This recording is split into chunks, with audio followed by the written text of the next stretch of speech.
Hello and welcome to Heart of the Dice, a D&D podcast. My name is Denton and I'm what we would call a super fan of the show. The president of the show's fan club, if you will. Come at me, Logan.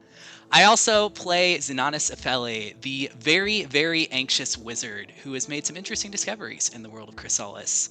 I'm secretly recording this because Nathan doesn't know about it, but we're about to do the intro for the podcast that he wanted to do. So, Nathan, I think we're ready to go. Yes. Oh no. Oh no. Welcome to my DM diary. And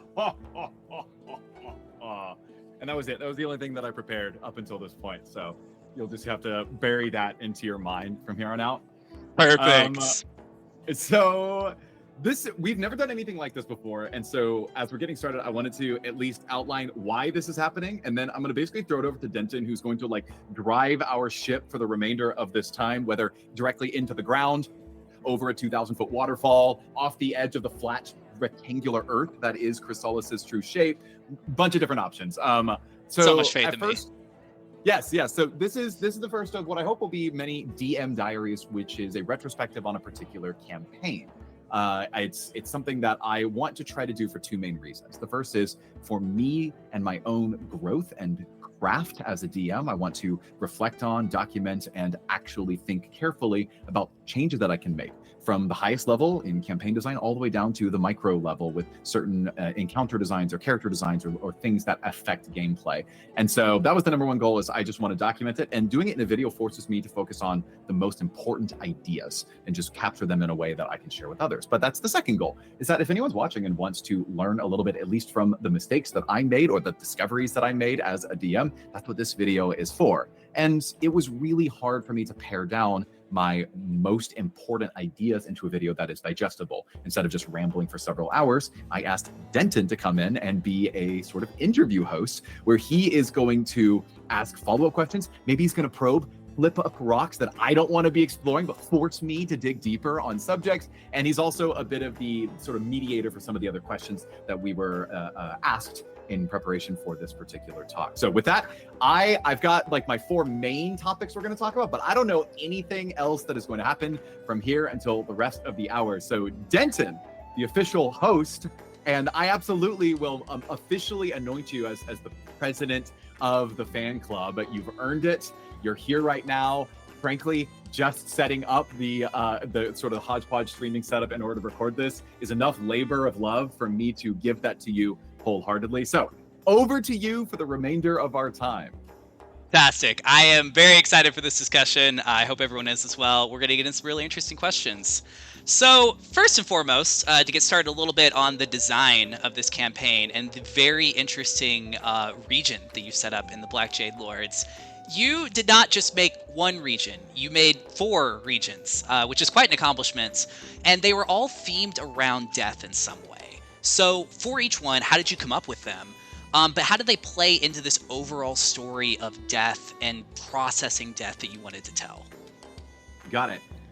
So the start of any good campaign, and you're going to hear this all the time on the internet, is with a session 0. And so back in December, the players and I got together, we met and discussed what the experience they wanted to have was like. And when you have a map like this one, it's actually pretty easy to just say, pick a place that feels interesting and we're going to go there. That's going to be the campaign.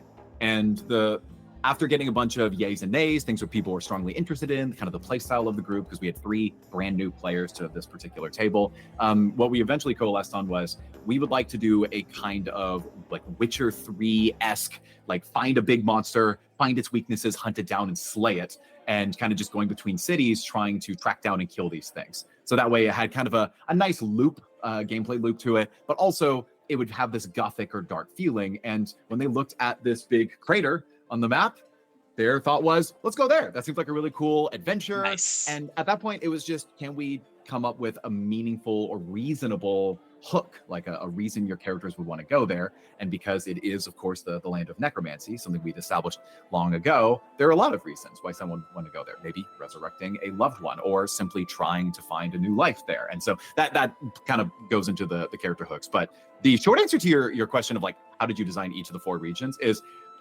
You just take 4 of the most iconic undead monsters, and then you build a civilization around it. Okay. So, yeah, this was so Michael was helping me make the map for this region. That was the first time that I was thinking critically about how I wanted to order these 4. And the sequence was, generally speaking, I wanted to start from the least threatening monsters and go to the most threatening, just in terms of like challenge rating and power level, but also in terms of what they thematically represented. Zombies are typically kind of dumb and are seen in many media as a pretty easy target, but their threat is, of course, their numbers. That was always going to be first. I wanted skeletons in Mummy City next for a similar reason.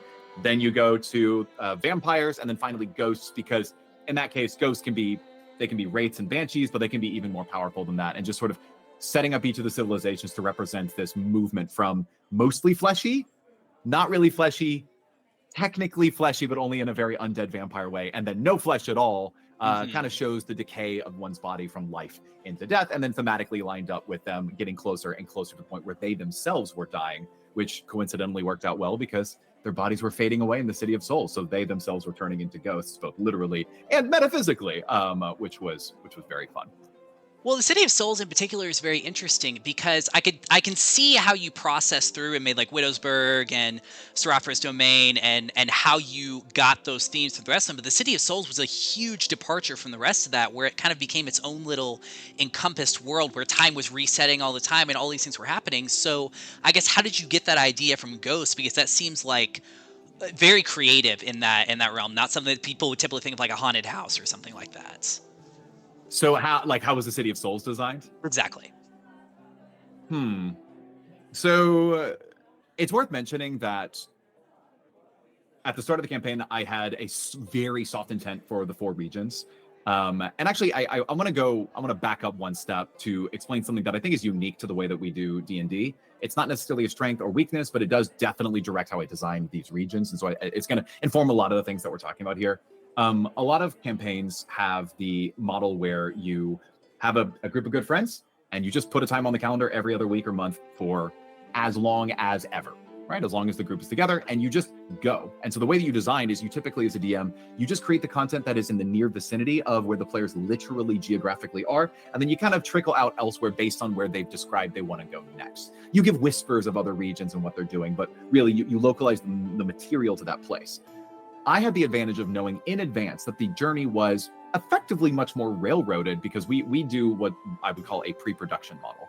We knew that with our 5 players having really busy schedules and trying to make sure that we had enough time to finish a kind of a concrete story, we put on the calendar a preset number of sessions. And we ended up extending it, but that ended up being 12. So 12 sessions on the calendar.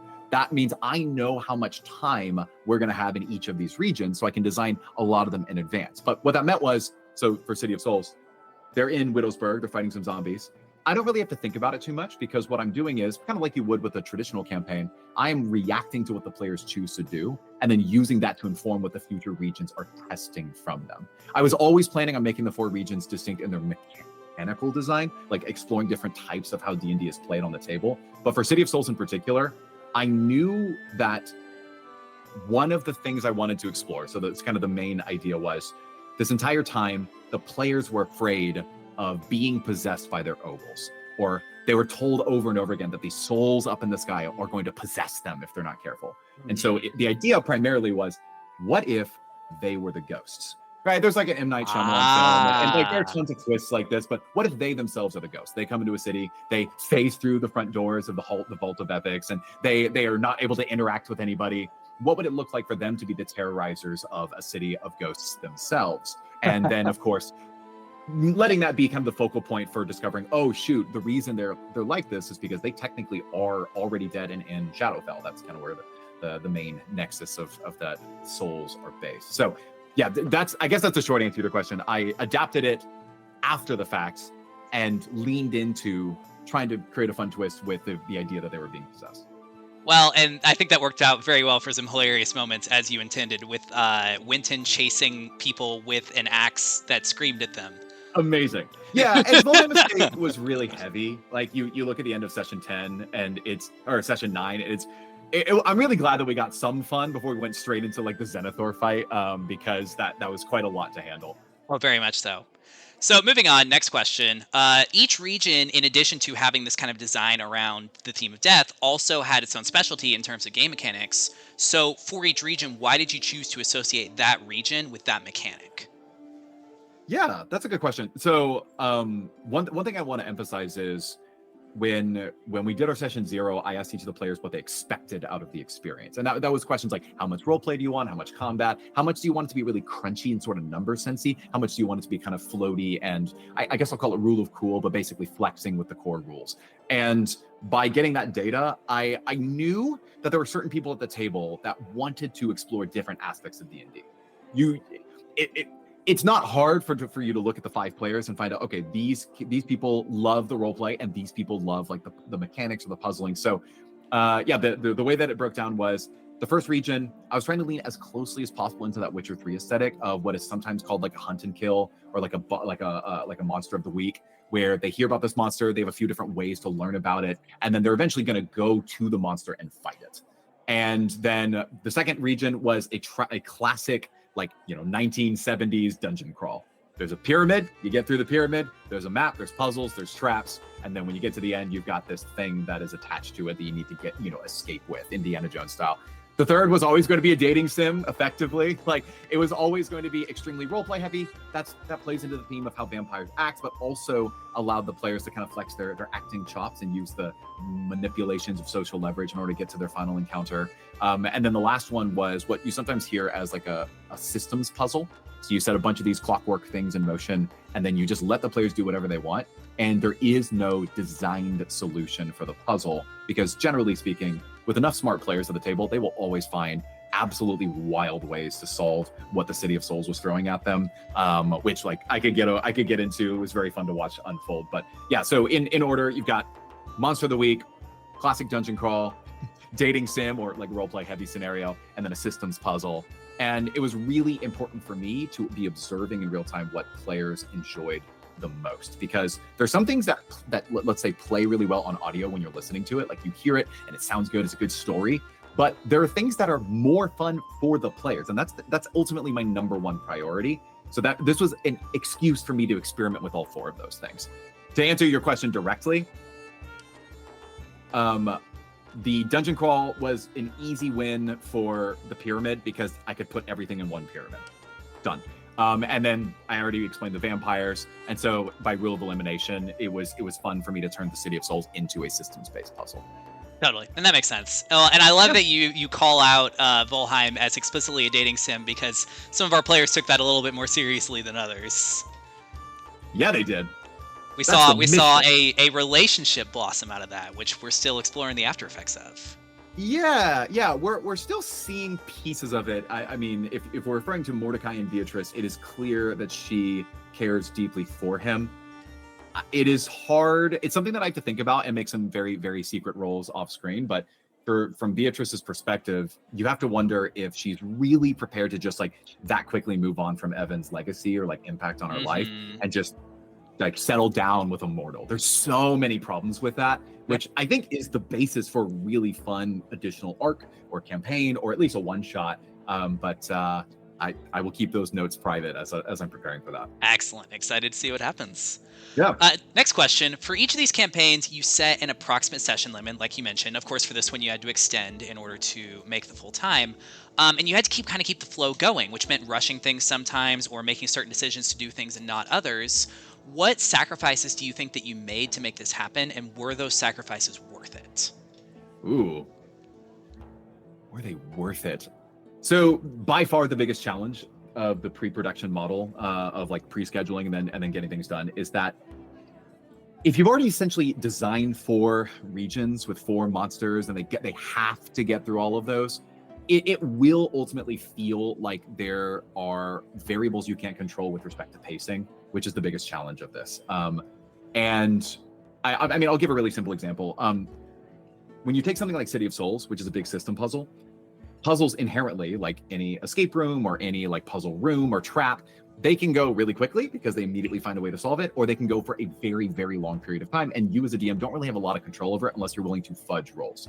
So end of City of Souls was going to involve a more engaging combat against the spectral versions of their worst nightmares.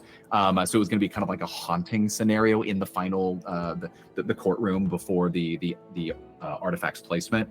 And we were at the end of a very late day where we played a lot of D&D. We were already about 50 minutes later than I was hoping to when they started the combat. And so ultimately, you have to be prepared to take those things out if it's going to keep your players sane and move the story along. And that is something that I need to learn. Spoiler, this is going to be one of my top 3 like lessons learned for future campaigns, but basically budgeting with the expectation that anything can go up to 30 to 50% longer than you expect, and chronologically putting the most skippable thing last allows you the freedom of cutting out something that is not necessarily required for the campaign to work. Was it worth it? That's really hard to say. I'm grateful that I had players that were, generally speaking, like super patient with me. You could kind of tell that they knew that things were either running late or at the very least that they were supposed to be in a particular status when they weren't within the story, and they were willing to push through it. And honestly, that created some of the most like raw and fun or engaging moments of the campaign. So, but that is something that I'm trying to learn. Well, and you had very open lines of communications with your players. I noticed that sometimes you would say, hey, by the way, like we're trying to get through this, or hey, this is kind of the situation. Whereas a lot of DMs prefer to keep a lot of things behind the DM screen and not be as open with characters about certain things. Yeah, and actually, I'll give a specific example. I think it's okay to kind of peel back this layer of it. So the campaign was originally going to be 6 sessions long. And in hindsight, that's like comically fast for 4 regions. I think I wanted the 4th region to also be the final fight, so maybe it was going to be kind of 3.5. But yeah, ridiculous. So they're at the end of session 3, and they've just cleared the Corpse Weaver fight. Okay, cool. So they're 1/4 done and halfway through the campaign.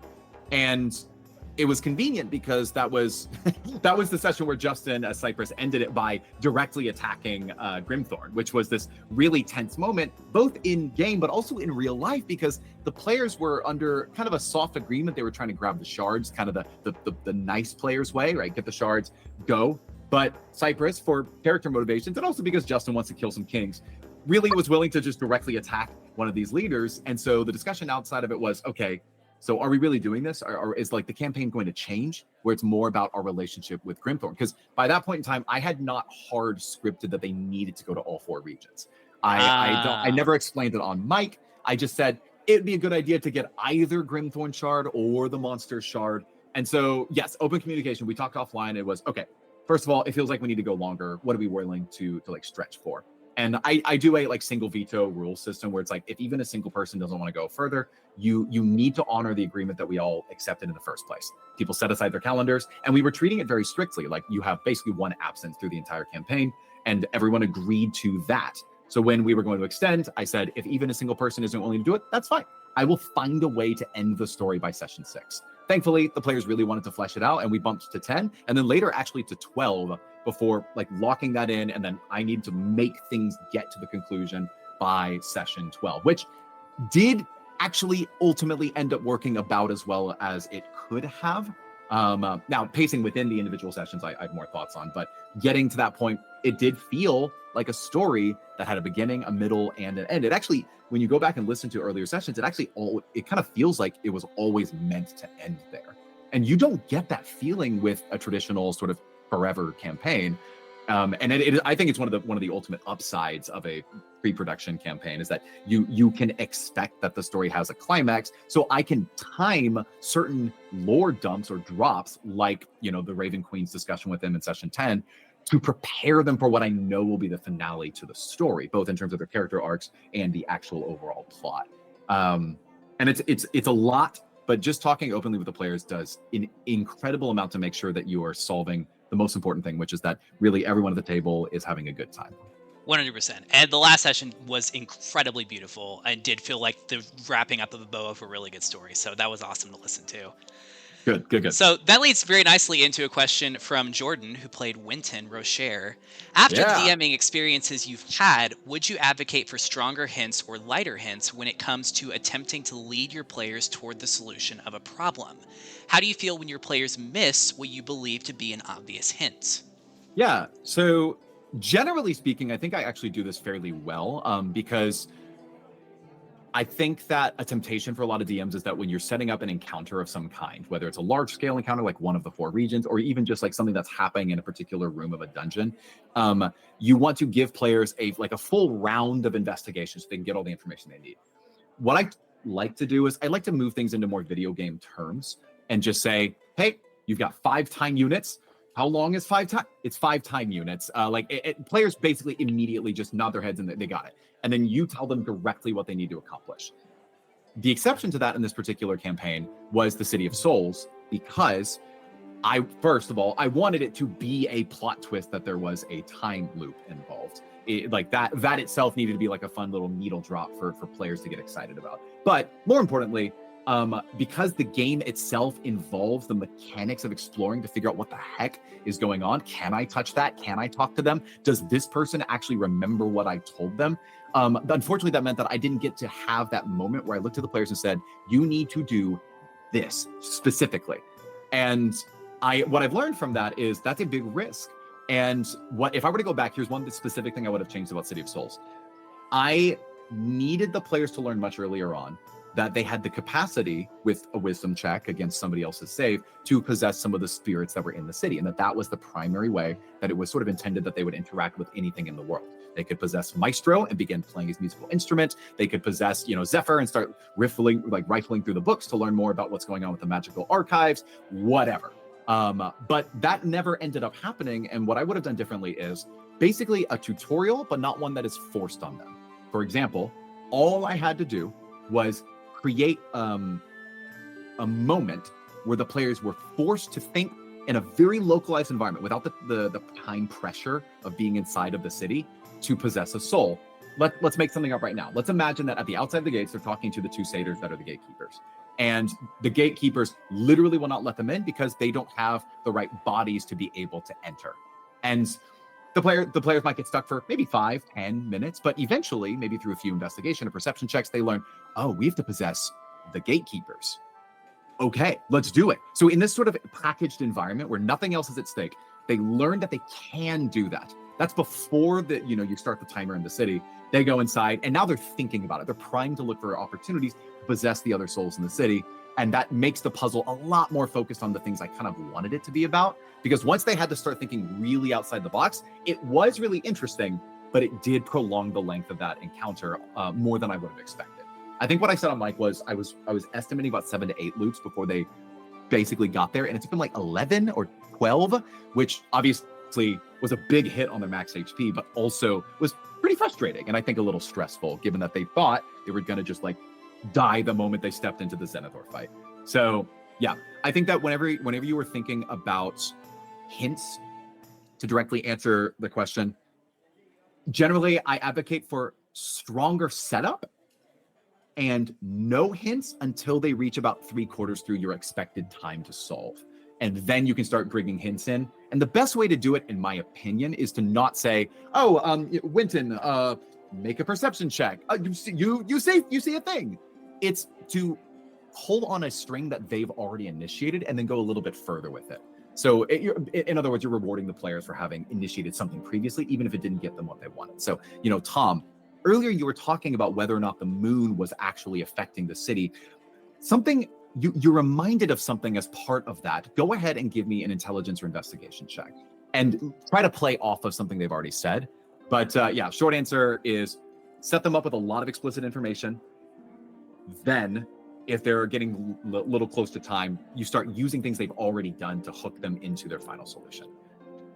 Interesting. And yeah, a lot of that is, I love that you gamify a lot of these because it makes it a lot easier for the players to process, but you do kind of risk also breaking some of the story building and the lore that you're doing when you're explicitly laying out mechanics like that. How do you balance that?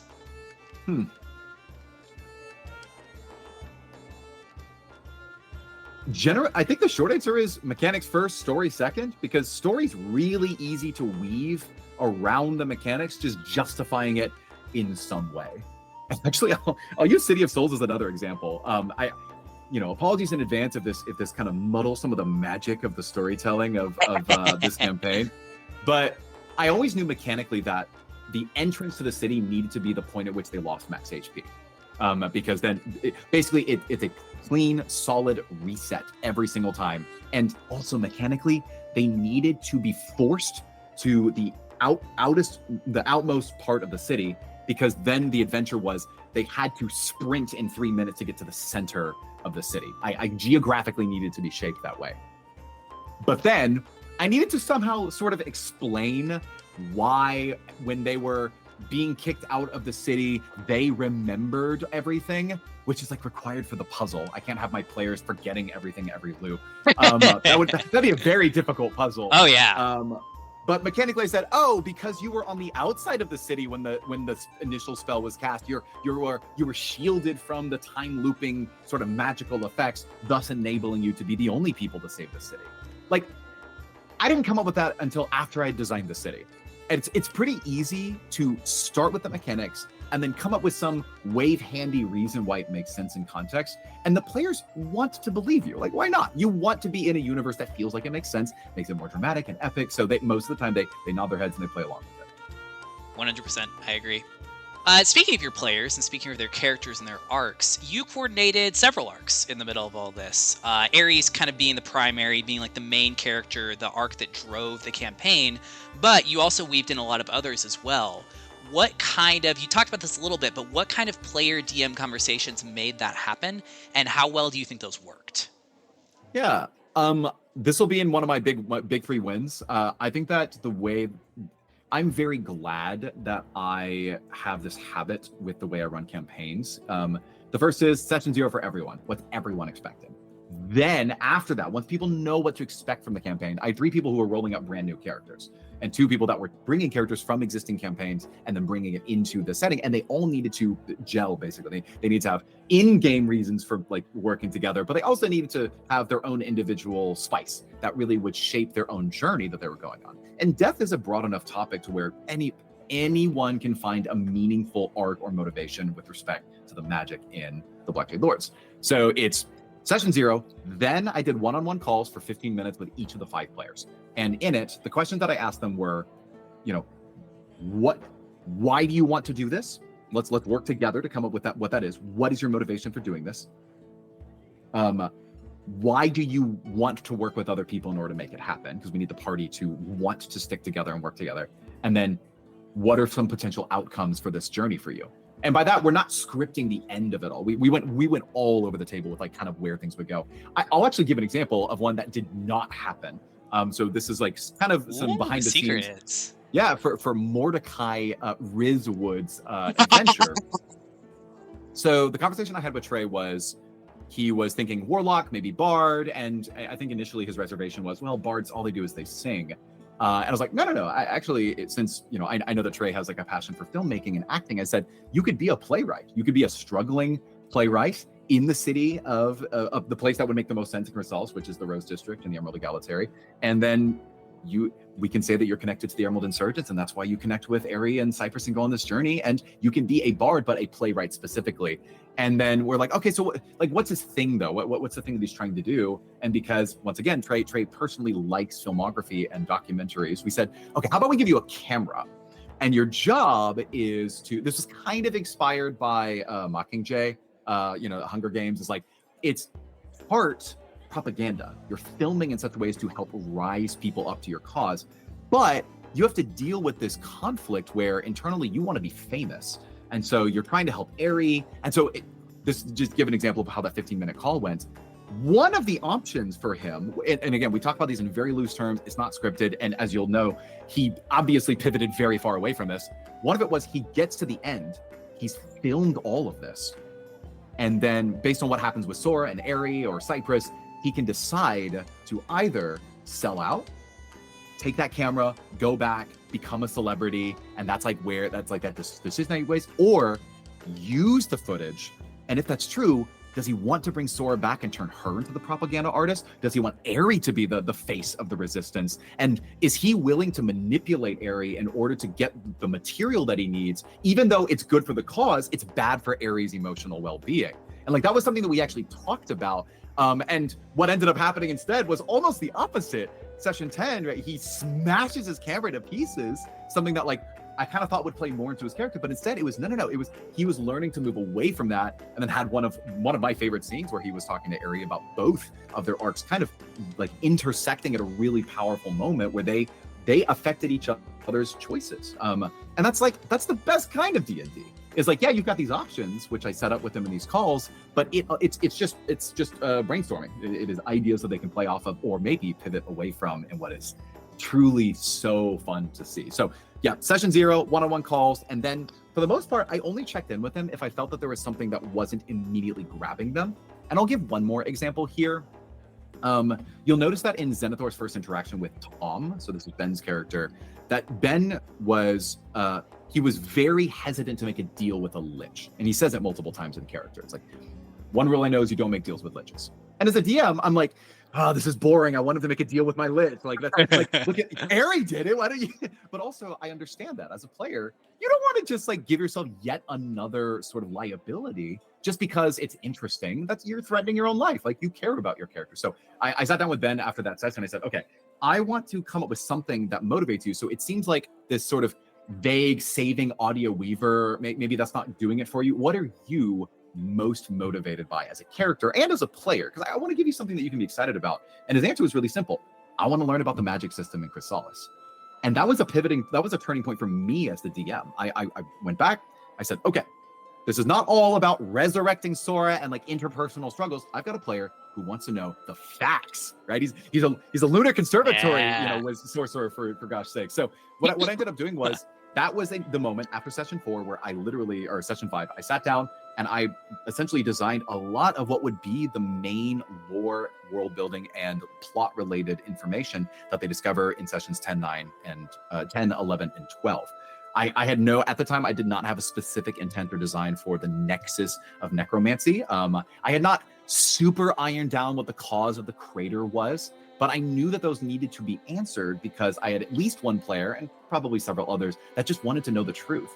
And they'd earned it. With the 12-session campaign, they get to discover really big things about the world that they're working in. And I was extremely happy with the way that it played directly into, say, Tom's character arc, as someone who, I have to emphasize this because I think this is so poetic. Session 5, oh yeah, I don't make deals with liches. Session 7, I don't make deals with liches. Start of session 12, I'm never going to make a deal with you. End of session 12, I'll make you a deal. He literally says those exact words, and then basically he's willing to be the vessel for Zenithor in order to learn more about necromancy, and then eventually, use that as a focal point for learning more about the nature of magic. So cool. And that only happened because at first my feelings were a little bit hurt. If you watch it back, I'm being really honest here. If you watch back session 5, Tom as a character rolls a nat 20 on his wisdom save against Zenithor. It's pretty clutch in the moment, right? But I couldn't then force Ben into an uncomfortable situation just because it was dramatic. So I was like, okay, sure. And then he kind of just undermined the entire encounter. He's like, that's it? You brought me here just so you could like tell me to do something that we were already planning on doing? You fool. He didn't say that exactly. But like as Zenithor, I was like, I don't care about you. But as the DM, I was like, oh man, that like hurt my feelings. I worked hard to try to make my big bad evil guy feel evil, and you just kind of like made him feel like a nothing. So in the moment, I considered just sort of like brushing it off and not really trying to weave Tom into the story because I think he was going to undercut the drama that I was getting from my other players. But instead, I was just really grateful that Ben's awesome. So we talked about it, and he gave me like those 2 really specific things. And you could tell that it was at least one thing that he was really excited about learning about as we got towards the end of the campaign. So it was a hard conversation to an extent, but doing that was absolutely essential. And I could come with more examples, but I know that I'm over on talking time for this particular point. So in short, session 0, one-on-one calls, then as needed for the entirety of the campaign. And then right before the final session, I did that one more time, one-on-one calls with each of the 5 players. And I said, the questions were basically, one was mechanically, how important is it to you that this character remains accessible for future campaigns? Like, is this I could retire this character or not? And I gave them a 1 to 10 scale. And you'll have to think hard about what numbers I got from the players in order to put them in that situation. But then 2 was, what are some possible endings that you could see for your character? And we went, like I said, we went all over the board because I didn't want to script anything. And then finally, if you wanted to do some sort of epilogue, like where your character goes afterwards, what would that be? Because that logistically, that allowed me like prepare artwork or maybe some specific facts that I could share with them. Definitely. They did that. And then we ended up delivering that in the final session, as you saw. Which was totally worth it, and I recommend it to any DM. Awesome. Yeah, I love that you're going to get your thoughts out, but I'm going to start waving at you if you go for too long, just so we can get through all the questions. I'll give you a little... Yes, thank you. First of all, Ben, how dare you? Second of all, for Mordecai's arc, what's going on now that he smashed that camera? Because that camera is quite expensive, as we learned in one of the sessions. Yep. So, let's see here. I mean, the short answer is he's in debt. Yeah. He's in a lot of debt. And would the Rose Arts Institute the Rose Arts Institute proper put a lot of resources towards trying to get that bounty back? Maybe if he was in the Emerald Egalitary era. But I will not disclose how much firepower they have at their disposal, because it's not just that he broke a camera. He was apparently a very popular form of media for them for the few days that he was streaming, and then he just dropped off the face of the earth. And we know that Aurelian would know for certain the moment the camera was destroyed. Like, he, even back in Seraphra's palace, he could tell when the camera was being abused, and he's like, hey, careful, right? Don't, watch out.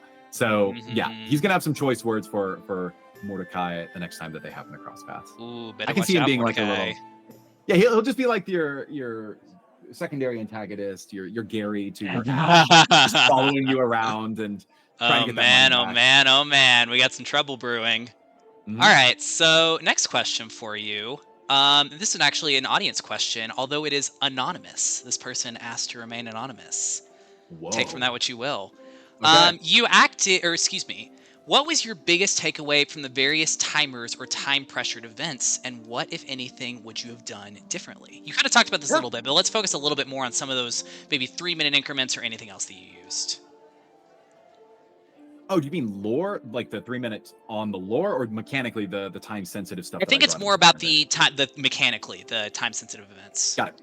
So yeah, what you'll notice is that I put pressure on the players through some in-game or real-world time sensitivity for everything. And the main reason is that I want to drive to the conclusion. I want them to either fail or succeed quickly because that's more fun. I want to get to the more interesting things that I've already planned for them. But the other thing is, there's a lot of really cheesy strategies you can invent if you have unlimited time to do stuff. And what you'll notice is that in Widowsburg, they had unlimited time, kind of, right? Like, technically, every time they long rested, they were going to have a chance to lose max HP. That's like a very soft... Yeah, so that's a global timer, by the way. They can't just spend multiple days resting up inside of the Blackshade Lords because that will literally kill them. And by the way, that was a reason they left the Volheim estate. They were going to spend 2 days just so they could say bye to all the vampires. And then that pressure on them was like, dang, it's like hanging over our heads. We've got to go. And I think that that's really important. So this is I think we've hit all 3 of my big wins. My top 3 favorite changes that I made for this campaign: introduce time sensitivity to everything. But I have some notes on how it's implemented, because I intentionally tested that in 3 different ways. In the Temple of Yom-Ket, I said real world time. If you were talking to one another, if you're trying to solve your way through puzzles, that's what your characters would be doing. I am going to softly keep in line 10 minutes at a time. And then I said, and the longer you take, bad stuff, right? I didn't tell them. They had a little bit of foreshadowing. They had seen the sort of the extended scene with Miriam Borin, knowing that they were going to follow them. But then I said there was a 3rd threat, and they're like, oh shoot, we don't know what that is. That genuinely put the pressure on. And when you're in a dungeon, you can feel tempted to kind of just like, I'm going to check this step for traps, now this step for traps, and now this step for traps. And it's a really simple rule when you're traveling that if you're going stealthy, you cut your speed in half. Same thing inside of temples or dungeons is like, if you're going to check every single room for traps, I'm doubling your time. And that made it to where the idea of taking it slow versus going fast was actually itself practical. Like, hey, we need to make progress. So I'm just going to take my hand and I'm going to push it through this fake sarcophagus. Like, yeah, was it a good idea? No, but it made something interesting happen, and that to me is awesome. I want that to happen because it's realistic. So real world timer. Then what you saw in the Volheim estate was fake timer. You have 5 time units, so you can work together, or as we saw the players do, you split up. I would say in this case, I need to be clear about the use of time because I was doing vignette swapping between them. It was like 5 minutes and then jump to another character. In practice, that was fun to watch, and it kind of kept players a little bit more engaged than if I just did like an entire scene and then moved to one another. But it was too softly managed. I was trying to do too much, and I would have rather employed something physical, like moving a piece along a board, in order to keep players honest and also to keep myself honest. I think in practice, the players actually only had probably 15 real minutes of stuff they did before I said that 2 hours had passed and the actual dance happened. So that's how I would change that, is giving myself more accountability through like a physical accountability, or assigning players to track themselves in a certain way. Saying you have, instead of 5 time units, I'd say you have, let's say 7 actions that you can take, where an action is like going and talking to someone. And that way I don't have to care so much about like the literal minutes they spend speaking. It's more about the choices that they make as a group. That way it allows them to, as you saw, split up and then kind of come together and then work together to solve a problem and then like help somebody else who needs it and then try to get to the final dance. The City of Souls, I've already explained the risk of an open system puzzle. Generally speaking, 3 minutes felt pretty good. And you still have that issue of I have to internally track what feels fair. Like, okay, so Tom's going to turn into a bird and he's going to fly and he's going to do this. Okay, that's about this much time. And also, Ari is just sprinting and ignoring everything else. How quickly would she? So I'm doing a lot of calculus in my head across 5 separate timelines to make sure that people are all getting what feels like a fair shake. And thankfully, my players, they don't whine, and they do advocate for themselves. Like, hey, I haven't really gotten to do anything. But if it were a table that wasn't willing to speak up, I would feel really bad about sort of shortchanging someone on their opportunity to use the limited time to do something meaningful, especially since I was killing them as a process part of each loop. So I've described 2 direct things that I've learned. I think generally you should always strive for a time pressure, even if it's just a mechanical one and not a literal timer. And sometimes all you got to do is just silently, without explaining to the players, document the amount of time they take and imply that you're going to punish them for doing something too long. For example, if I'm just, I just gotta grab a timer and I just gonna put it right here. And then I turn it over and I just gesture, letting them continue on. It doesn't matter if that timer does literally nothing. They will start to make executive decisions, which is yep. Now you can only use the trick so often, but if you attach it to something real, like, oh, Lady Shar comes back, like that is something that will make your players want to make choices, which players don't want to die, but they would rather have a campaign that moves quickly than one that slogs around. So definitely 100%. There you go. Good physical example. Similar question from Michael. How do you design Michael, who plays Lear in another campaign that you're running, which we can talk about if you'd like to. How do you design your interesting and challenging combat scenes? Combat is my weakest skill as a DM, and I'd appreciate advice on how to make it narratively compelling, not just roleplay / puzzle break. Yeah, short answer is Matt Colville. Holy moly. He's got great YouTube videos on this, and he even does a specific breakdown. And I've heard it described with different terms, but I'm going to give you my 2 big secrets to designing combat that feels cinematic. It's worth mentioning that because we do audio recordings and put this on Spotify. I set the expectation with players earlier on that it was mostly theater of the mind combat.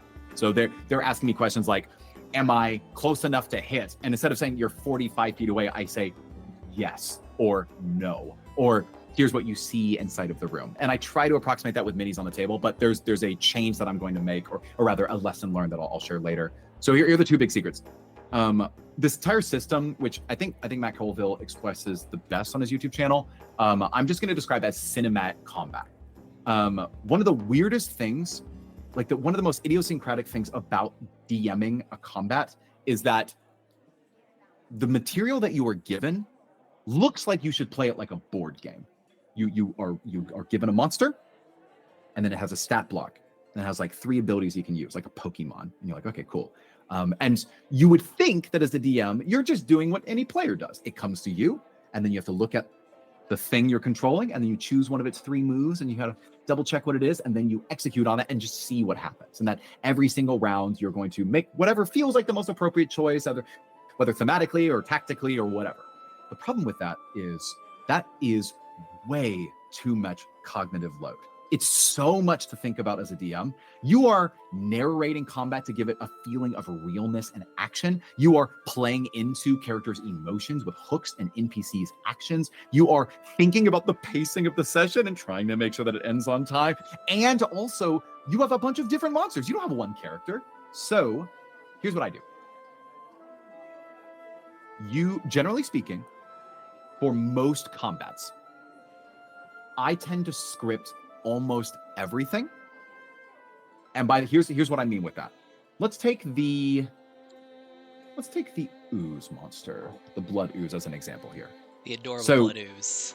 I have control over everything up until the moment when the fight starts, right? Like, I literally forced everyone into their seat and, froze them in place as this extended cutscene played where the blood, emerges and you get this horrifying vision and revelation that, oh, all the vampires have drank in this blood. And the reason for that is, going back to my point earlier, I need to sort of video gamify the stakes. I literally told players something that they probably wouldn't have known otherwise because they happened not to discover it, which is, hey, there are coffins, they're hidden in the building, and it seems likely that if a blood monster wanted to permanently kill these vampires, they would use the vampire's own knowledge of their coffins to go and find and destroy them permanently after possession. Yeah.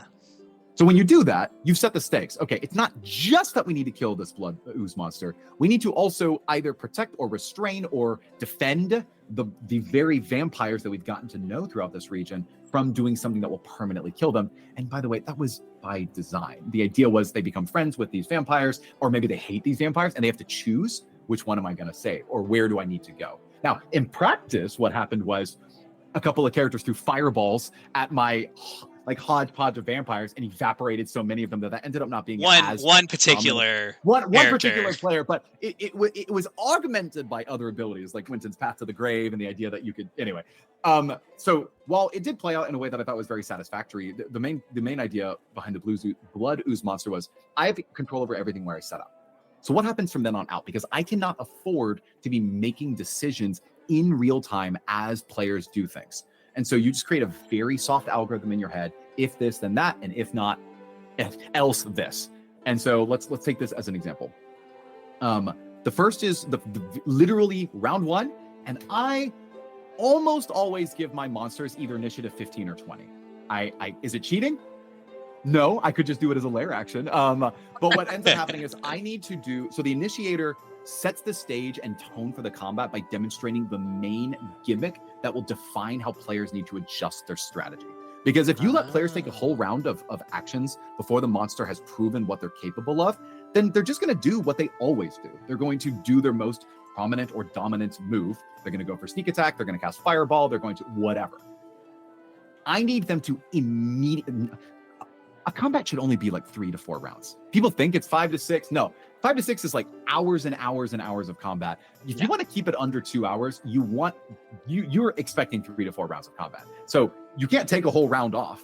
Early in the round 1, it's what's called the initiator. It's a big bombastic move that ideally sets the stage for how they're going to operate. And in this case, the blood ooze monster, first round, you see as blood picks on all the vampires and some vomit blood, which then demonstrates to all the players, oh, more oozes are coming.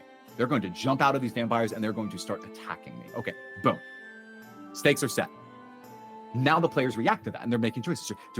Winton's over here saying, am I allowed to attack the vampires because they're possessed by the blood? And you've got, Tom saying, okay, is the alpha ooze like extra powerful, or like what do we do about that? And so now they're making their decisions as a result of that. Then in round 2, you typically do what I'll call the environment shift.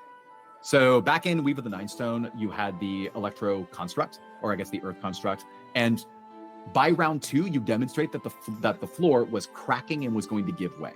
So the players are literally having to worry about where they're standing, which shapes the battle from a geographic sense. And that was also true for the Blood Ooze monster by saying, hey, these vampires are going to run to the opposite ends of the estate, and you need to figure out a way to either stop them or get to those coffins first. And then number 3 is supposed to be kind of the climax. You should expect them to die on round 3 or 4, and that's when the oozes sucked together, created their final form, and allowed what was just an epic, awesome like display of power and damage from some of the cast. But in review, the initiator sets the tone for what the fight's going to feel like. Then you have the environment shift, and that can be, I light the whole room on fire, so now that's something you have to worry about, or the ground is collapsing, or the roof is caving in, or whatever. And then round 3 is supposed to be kind of the finish, the finishing form, and you just play it out until they die.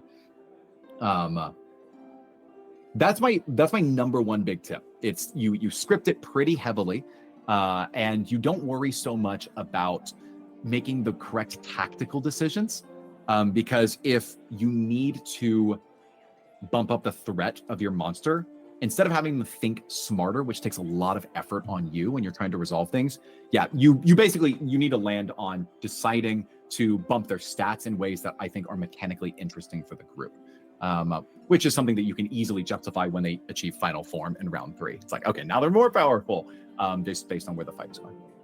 100%. I love that. Next question from Jordan, which again plays into the multi-campaign thing we have here. So Michael is from a campaign called Operation Bloodstone, but you also had a third campaign going on at the same time, kind of. So as Jordan's asking, you acted as Dungeon Master for 3 simultaneous campaigns. What sort of challenges did this cause, and how did you deal with them? Do you feel confident in your ability to handle multiple campaigns in your future, or would you prefer to take them one at a time?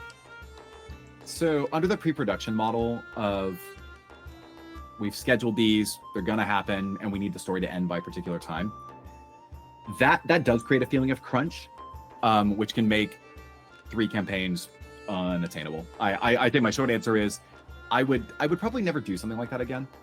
In practice, what it was a shorter tutorial campaign for some newer players, and then I had really just 2 campaigns that were kind of running side by side until halfway through Umbral Harbingers. I asked the Operation Bloodstone folks if I could pause and just play it out the way it was, which is a decision that I'm really happy that I made, both for life and health reasons, but also because it allowed me to focus solely on making that satisfying to them. Mm-hmm. If you're in an environment where you've got effectively most traditional campaigns, a forever campaign where you're just adding material and you're scheduling ad hoc, I think that is something that I could do, 2 at most. And even then, I would shy away from 2 twice monthly campaigns, creating 1 session a week, and just to make sure that I personally can handle it. But, and this is something I've been talking to some of the other folks about, I don't want to be the single bottleneck for people wanting to play awesome D&D in this world at this table. So it's something that I like. I'm very happy sharing that with other DMs who can take up the mantle and drive those fun stories with some incredible players. Like they, in a way, they deserve to be able to go on these adventures. And so, there's only one me, and I want there to be more DMs, more me's in that sense. So that's what I'm going to do. I love it. Any candidates that you want to share on camera? Share on camera?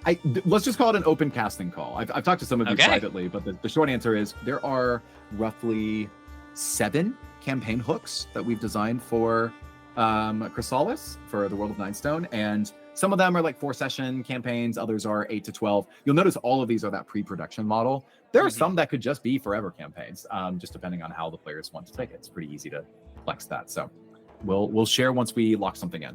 I love it. Well, before we jump into your top 3 and your future changes you want to make, I did want to throw in a couple bonus questions that were submitted.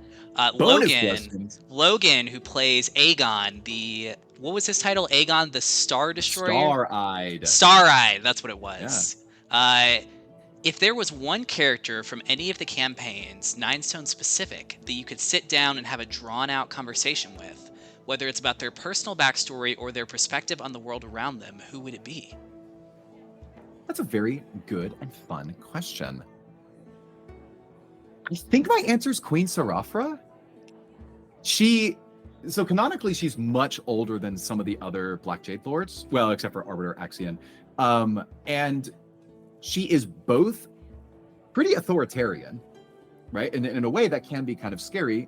She's clearly at least calm and compassionate, but maybe has deeper knowledge of the world of Chrysalis and like a very specific way that she wants to manage or lead her people. And I'm a big history nerd. So if I had a chance, sit down, draw out conversation, be like, tell me about what happened in this place like 1,000 years ago, because she's around that age is what I recall from the session. So Queen Serapha will be my answer for now. But there are many great candidates. Master Bereni would also be fun. I'm gonna land on Serapha.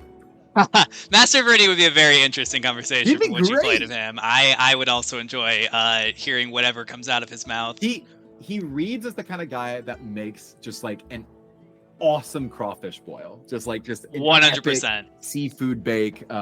Give me some of that. No, but I'll land there.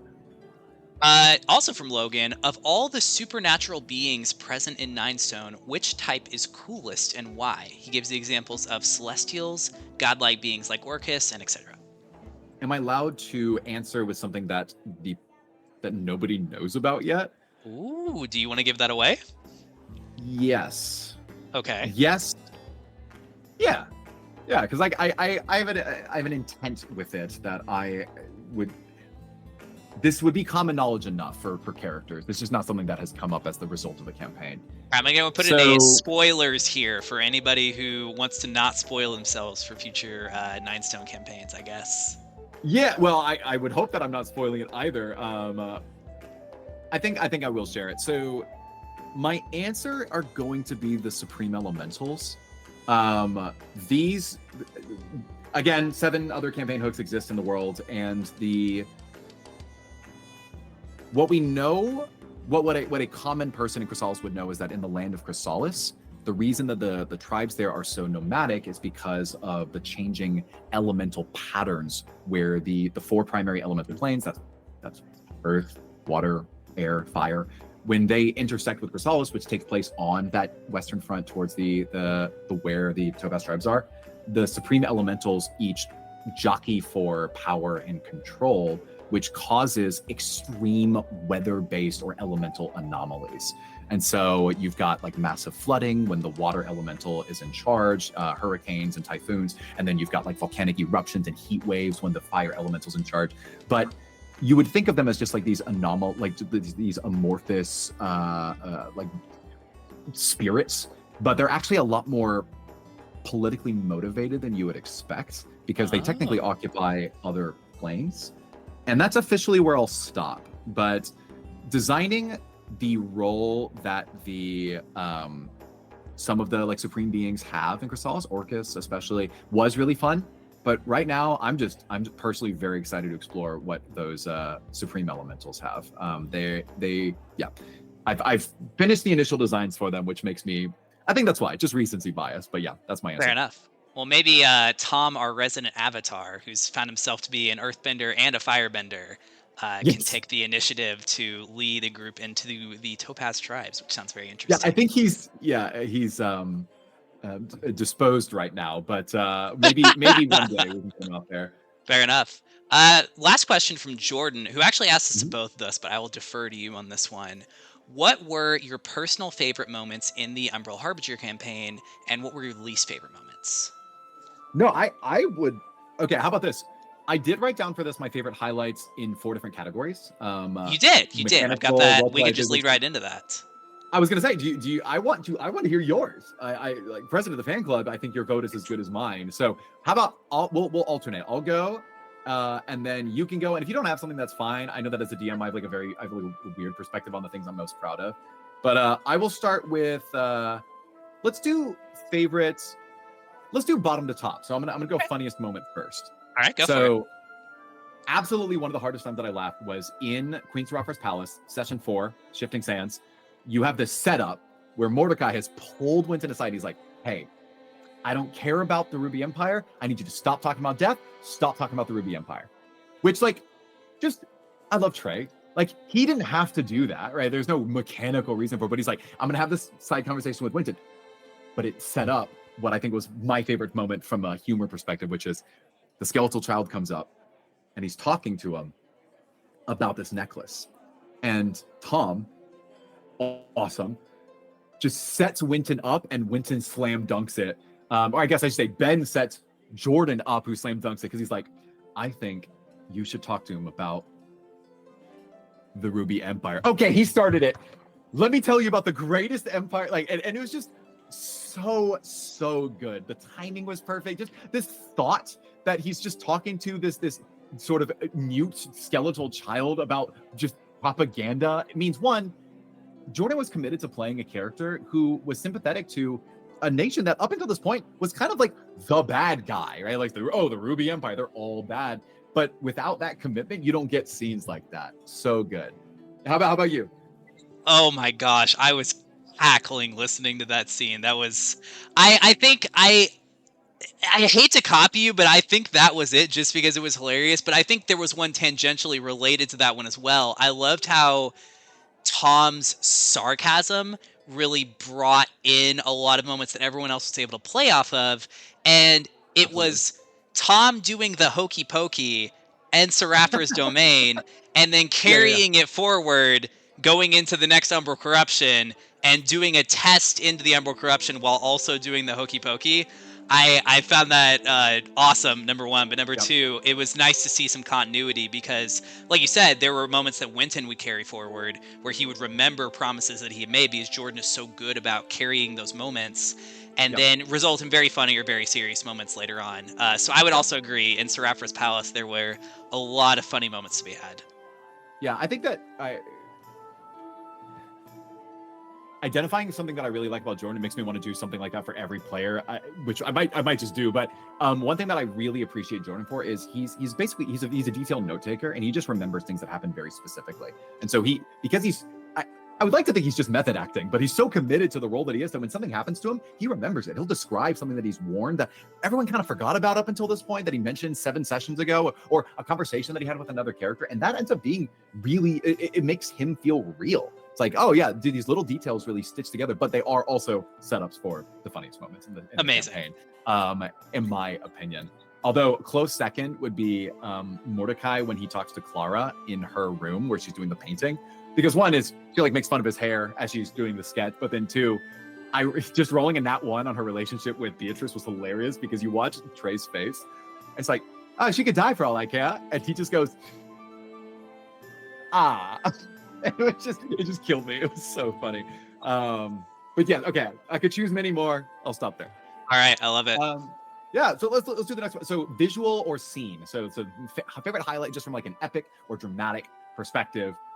I'm going to pick, for me personally, I enjoyed doing it, but I also think that it did something interesting for setting the tone of the Volheim estate, was the introduction of the Volheims. So you have Barnabas, introduces them, you've got this whole big musical number, you've got them dancing. In the middle of the dance, the players are rolling insight checks because Isabella has this very mysterious air about her, but it really does make this place feel completely distinct from the previous areas, but it also shows the kind of threat they're going up against, one of deception and manipulation. So that I'll make that my choice. It was also fun to do.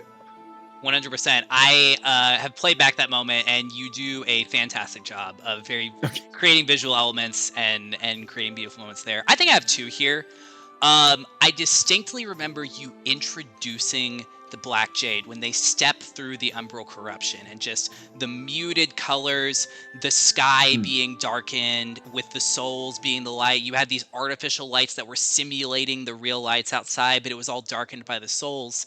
And that imagery was breathtaking because it was a world that was completely alien, which we would find out later, spoilers, is in fact completely alien to the rest of Chrysalis.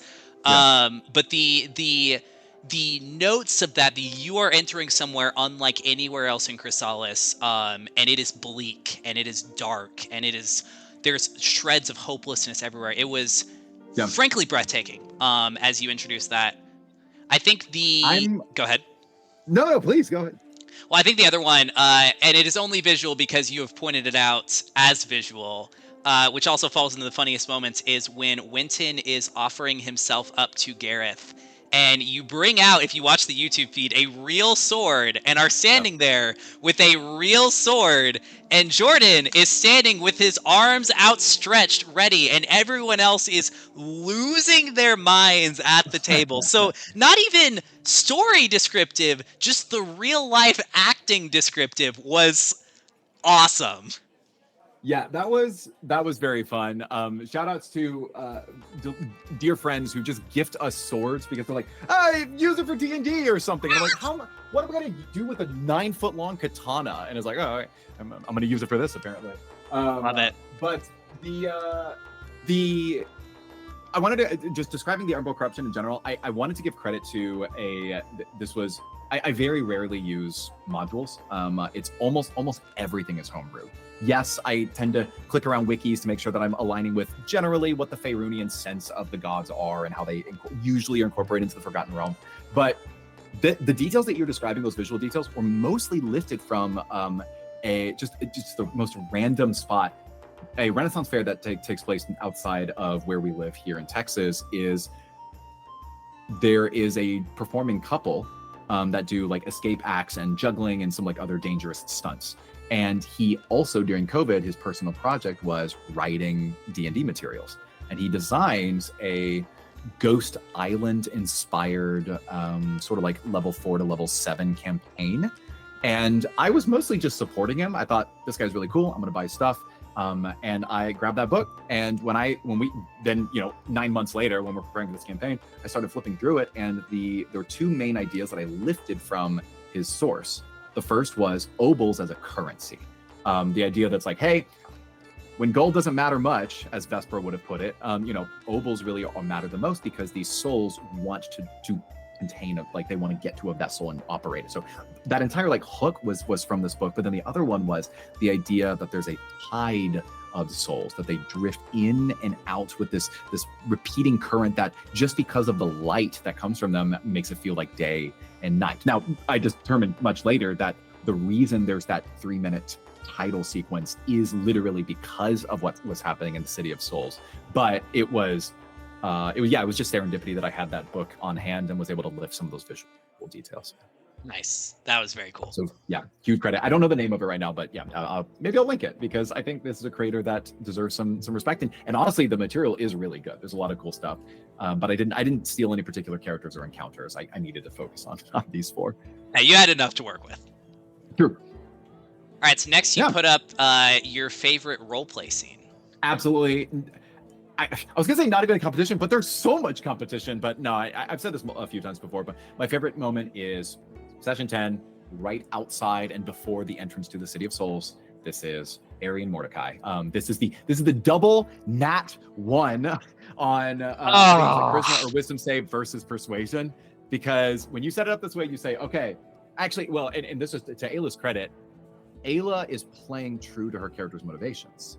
She's got all these walls that she's built up. But based on the things that she's been hearing from the Raven Queen, from the Fulheim estate, even before that, her resolve is maybe breaking. Maybe she's not so willing to kill her, to end her own life as or sacrifice herself after all. And then again, this is something Trey does really well. He pulls aside a character and confronts them on some aspect of their characterization, some element of how they're playing them. And Ayla, of course, grabbed that and ran with it, but specifically wanted it to be mechanical. It's like, hey, DM, can I roll a wisdom save against this? And we set the stakes. You're going to roll your save. Nat 1. All you have to do is roll higher than a 1. Also nat 1. And we're like, what do we do? And it was actually Trey who spoke up in the moment and said, how about are we both just broken down crying right now? And I said, yes, show me that. And you see them in this really raw moment that ends up, as I mentioned earlier, it shaped both of their characters' arcs for the rest of the campaign. Just exemplary, awesome work. It's raw, they owned it, but also it was because they set up for it. They were moving towards that point for the entire campaign, to where genuinely you can go back to session 1 or session 3, listen to the kinds of things they're saying. You're like, I know where this is going. It feels like it was always planned, but that's what makes D&D amazing, is nobody knew that was going to happen. The whole story changes if Ari rolls a natural 20 on that save, right? Man, where would her character have been at this point in time? It's just that's why I love D&D so much. But yeah, favorite scene. How about you? That was you stole in mine, of course, because how could anything else compare to that? All right, second favorite. Yes, I'll hand out 2.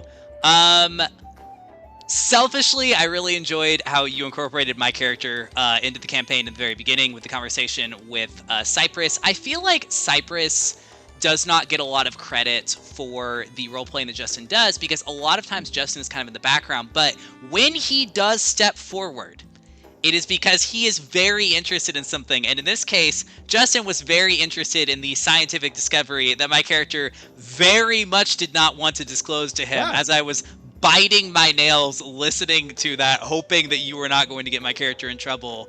And Justin does a great job of poking at it, because it was a hook. And Justin poked at all the right things to get the information from the hook that he needed.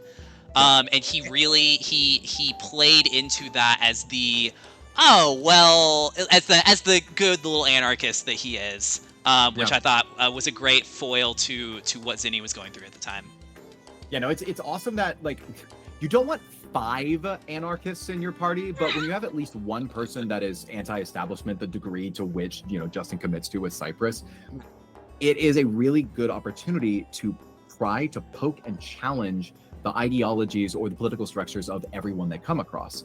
So it's like, oh, Seraphra seems nice, but like, what is she really about? And Justin's poking right there, or with the Volheim estate and the decision of, you know, whether or not to tell the truth to the vampires who were not present at the Festival of Shadows. And like, these are things that an anti-establishment person like Cypress will always force me to think about. So similar to how like Tom is forcing me to have some clear answers on what the magic system is, Cypress is always going to make me think, okay, like, what are some of the information that I'm willing to share with the players to suggest that someone is all good or all bad or somewhere in between, which makes for some really, really fun moments. I love dystopian fiction, so like this plays directly into that. 100%. The other one is really just anything with Trey in it, specifically where he is writing a letter on the spot as he is leaving Beatrice behind, and he pens the letter and hands it over, and it's a beautiful letter.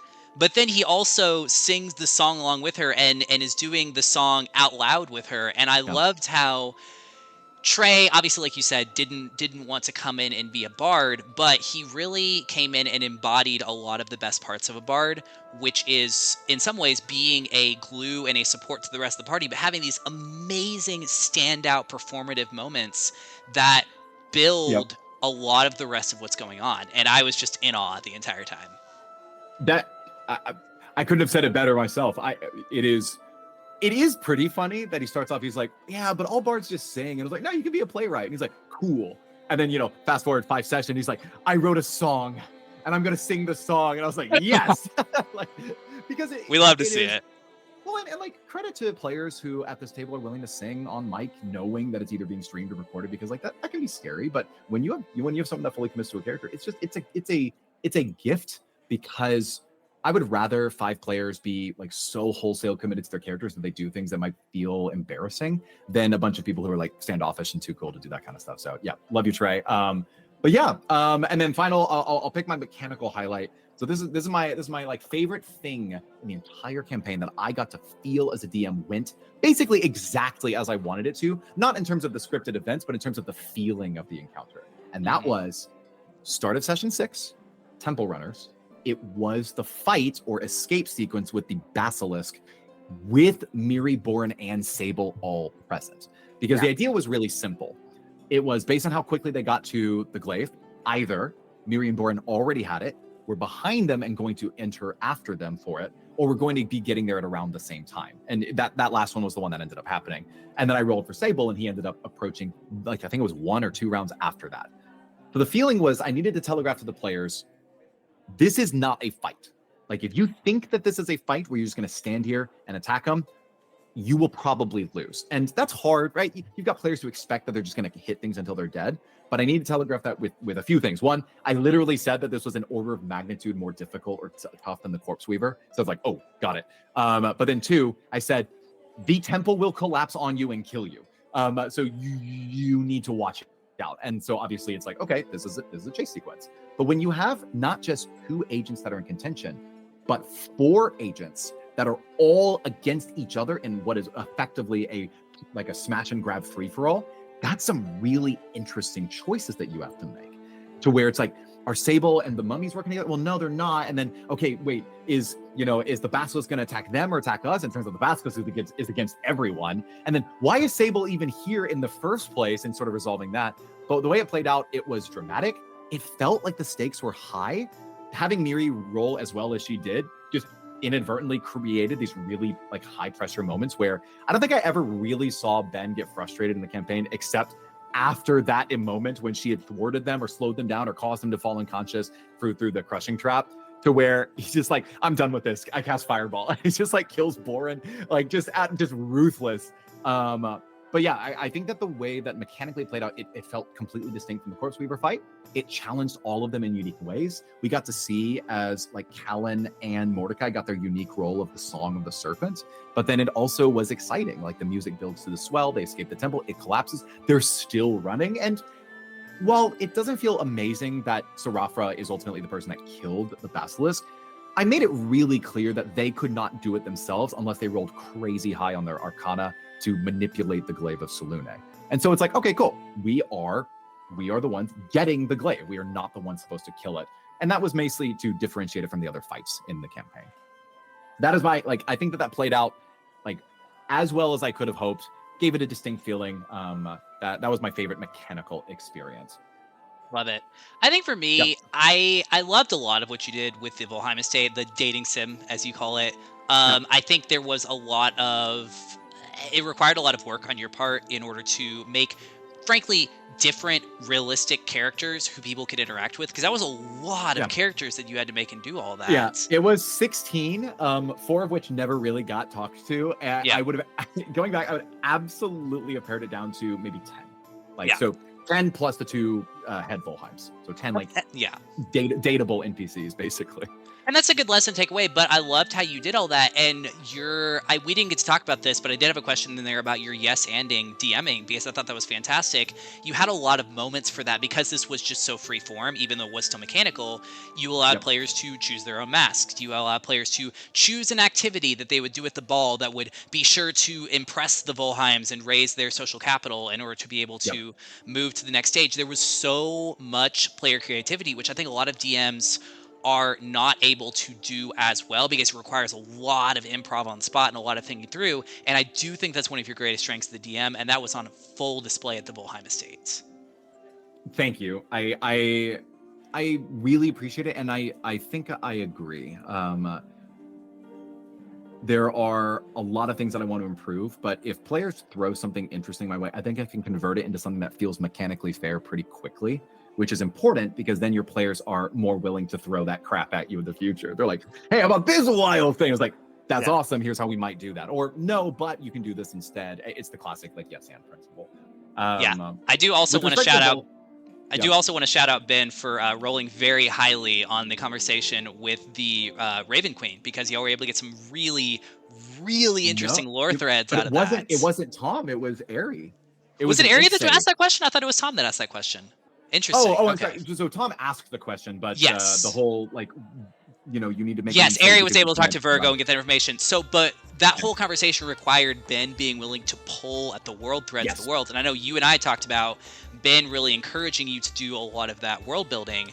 I thought that was awesome, and I was so grateful that he did that. So I wanted to shout him out for mechanically creating more interesting story out of that. Yep.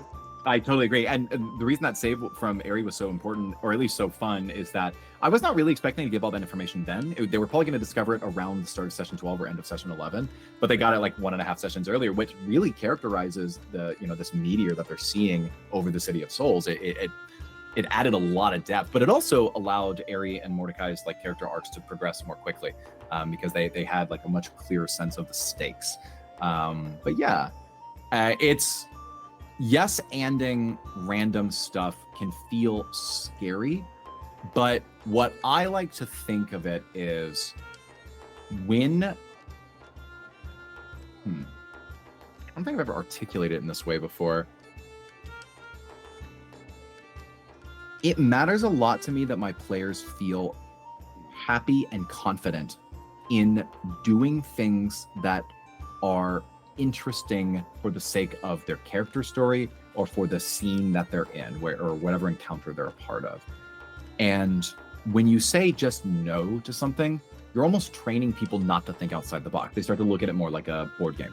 Like, I can only do these 3 things that are on my character sheet. Cool.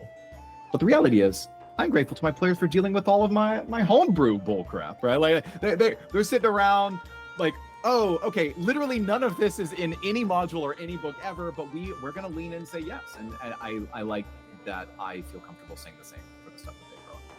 Love it, love it.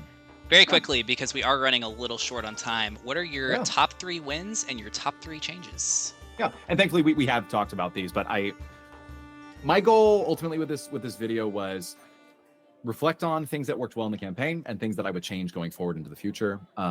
And then to maybe share some of those best practices to those who want to incorporate some of those things into your own DMing or game mastering. So the first is doing those one-on-one character chats enabled me to always keep in the back of my mind. It was literally a tiny little spreadsheet. It was like 4 columns and 5 rows. Here are the 5 characters. Here's the starting point. Here are some ending point ideas just in bullets. And then here's, generally speaking, what they bring to the table that I can feed in every session. So it's really easy to get someone like Cypress, who's a druid, excited, or someone like Justin, who is who likes kind of like poking holes in political systems, or just likes fighting, because combat's fun in D&D. It's really easy for me to say, oh, okay, Minera wants you to get a flower and it's attached to a giant carnivorous plant. And he's like, got it. And like that's an easy thing for me to incorporate once I keep that like in mind. But from a thematic perspective, you've got someone like, well, this is probably not going to surprise anyone. I'm designing the Volheim vampires, and I go, okay, let's come up with like some vampires that on the spot I can probably improvise what they really want or need based on some roles that happen at the table. But I mean, come on, it's an easy shoe-in to have one of these characters be a singer.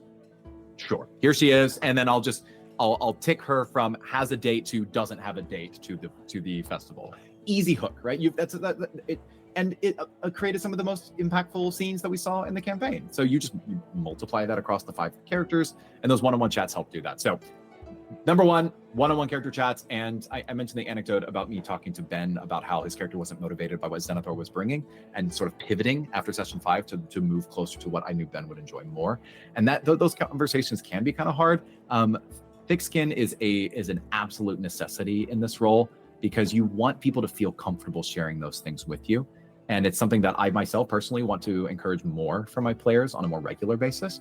But yeah, it's just it is a necessity. So number 2, time-sensitive encounters. When you're designing, whether it's a single combat, hey, after 3 rounds, it looks like they're going to call for reinforcement, or the bridge is going to collapse, or this fire is going to spread. Or if it's something much broader, like, hey, you're on a campaign into the Umbral Corruption, but every day you lose a little bit of your max HP. Like, just all it takes is one little mechanical reason for your players to go, okay, I need to take this seriously. Like this is a real threat. However, that's at the cost of, a like chill, good vibes campaign that might run forever. So just use at your discretion. Number 3 is I'm very happy with the way that the theme and the world building worked together to support the feeling and the story that I wanted. Because you might think, I want to like dispel this myth immediately. I did not sit down and then design everything that you saw in the Umbral Harbingers in like a very long afternoon or something like that.